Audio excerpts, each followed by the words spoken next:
E buongiorno a tutti, vedete con questa bella sciarpina della mia amica e poi vi farò...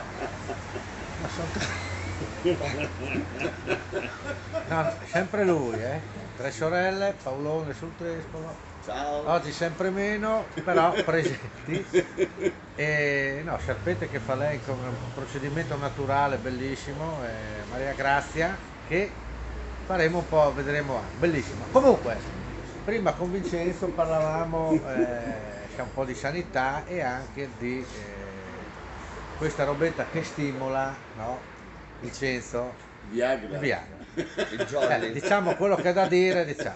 E invece c'è un mio amico farmacista, arriva questo anziano e fa, dottore, buongiorno, io vorrei se... Però, sì, una roba, beh, c'è il Viagra, pure il Cialis, sai la differenza tra il Viagra e il Cialis? Uno dice ciao. No, allora, Viagra è blu, Cialis è giallo. Ma se col Cialis non ti funziona, ma che tu Cialis e vonde. Questa è la verità. Però, Viagra costa così, io voglio tanti soldi, allora gli do io una robetta, una pastiglietta, perché è una roba perché ha una controindicazione, ma momentanea, che perdi un po' la memoria, ma è un attimo, poi diamo ma è una roba, boh, vabbè, non ci sono problemi, via.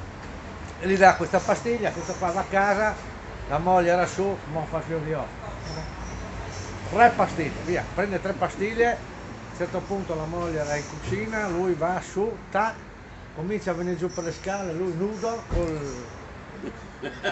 cioè proprio una bandiera, no? Torna giù, torna su, la moglie, oddio c'è fatto, ma cosa fai? Cosa fai lì nuda qua? Guarda, io non so, mi sono trovato con questa roba qua e non mi ricordo perché. E poi ci colleghiamo. Ci co- Quindi stai attento. Vincenzo, E poi Ha bevuto solo Occhio. cappuccino. solo cappuccino. Allora un saluto da quelli delle 7.20, anche oggi Pimpantini, ci vediamo forse domani, Forse. addio piacendo. addio piacendo, quelli delle 7.20, ciao Ciao, ciao, ciao. Ciao.